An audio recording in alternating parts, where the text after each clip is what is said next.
This week I've been researching heavily the lives and the art mining techniques of the Chinese miners during the gold rush. So what I set out to research was how Chinese miners lived and worked during the gold rush and how they immigrated here. And what I found was pretty disturbing, quite heartbreaking, but something that really does need to be remembered. When I'm out in the same areas, in the same places that these people lived and worked, this landscape looks exactly like it did. You can see traces of people that immigrated here in search of a better life, and some of them still remain here in the bush.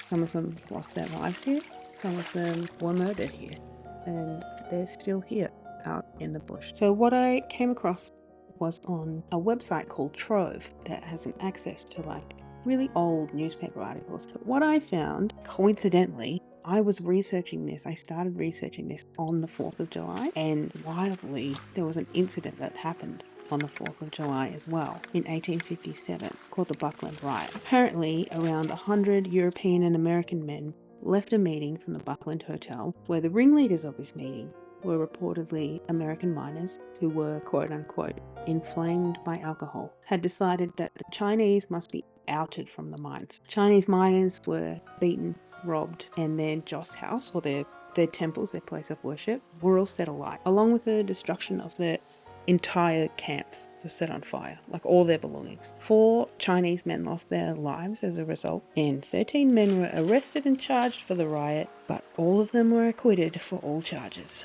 which apparently the crowd outside the courthouse gave a great cheer for when the monument to that was erected near where the Buckland race riot happened. One of the local landowners there shared a story of a site locally known as Chinaman's Hole, where allegedly a miner had been thrown to his death. I hope to be able to visit one day soon for a camping, prospecting and painting trip. I really want to start doing landscape paintings of these places that are very much hardly even changed since this time in history was so grim. At the minute, I'm trying to learn about the history of immigrant miners in Victoria, their spirituality and their artistic practices, and how actually I'm finding out my own family line is connected. It's kind of crazy. I recently found a binder that had a few pages of info that my nan wrote. It's a couple of pages of written history of our family line on my mum's side, and I got goosebumps. I was 2 pages in, and I found out that my great-great-grandpa was a miner from the age of 12 in Eaglehawk, and he died of miner's complaint of the lungs. My nan and pa were the best. My pa was a truck driver and introduced me to Johnny Cash at a very early age. Cheers, pa. My mum thinks I love driving so much because I have my pa's genes, my pa's DNA. She's not wrong.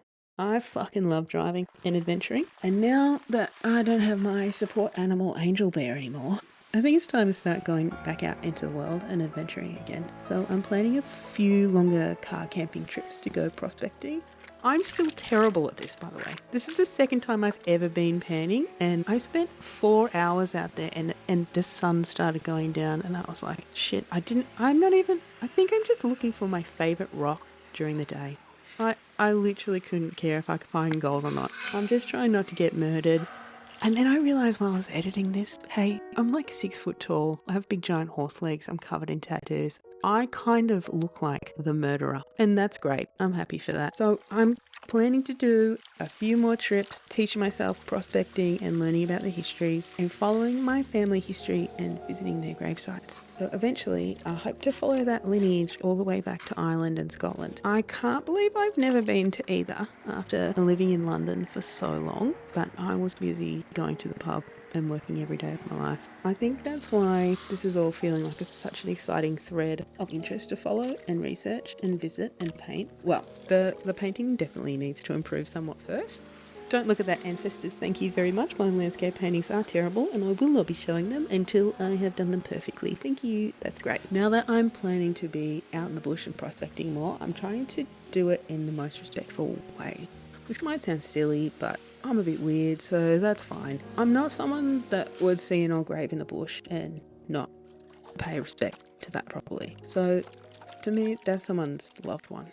And I mean, You might find that funny, but like if you have the word family tattooed on you anywhere and you can't respect someone else's, I mean, grow up. So what I found out is that Chinese graves are always facing east to west and usually towards the water. This is in line with ancient beliefs of feng shui. To be respectful, if you see offerings at these sites, which usually will be like a small rectangle stone fence low to the ground, just leave them be. Sometimes coins, small bowls, incense sticks will be around them. And if you're like me and you like to leave offerings, yeah, I know that sounds weird, just keep the local flora and fauna in mind. Take a little bit of chrysanthemum tea with me when I go.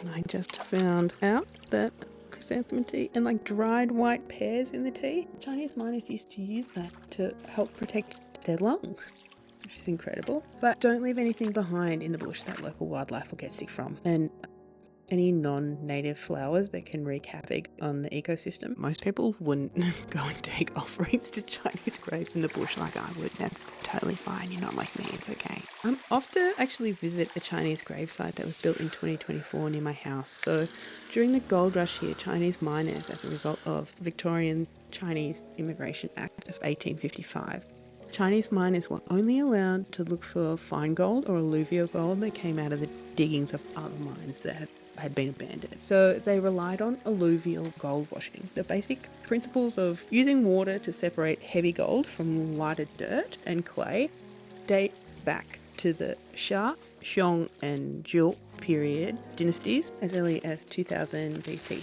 And during the gold rush, Chinese miners were probably among the physically healthiest. So if you're a prospector, I mean, I can get some chrysanthemum and dried pear tea into you. The teas that they consumed kept them safe from a lot of mine-borne diseases, and they were responsible for creating a lot of community markets that also ended up supplying fresh produce to a lot of the undernourished European and American miners. So my prospecting kit always has tea in it. Okay, well, thanks for hanging out. Next week's going to be a good one. It's a good, weird, spiritual art. It is really focused on the First Nations Australians. Thanks for hanging out. I have no idea what I'm doing. I'm not a professional. Don't do what I do. And there's a lot of diseases in the creek that you can take home with you. So make sure you leave your gumboots outside. Okay, thanks. Bye now.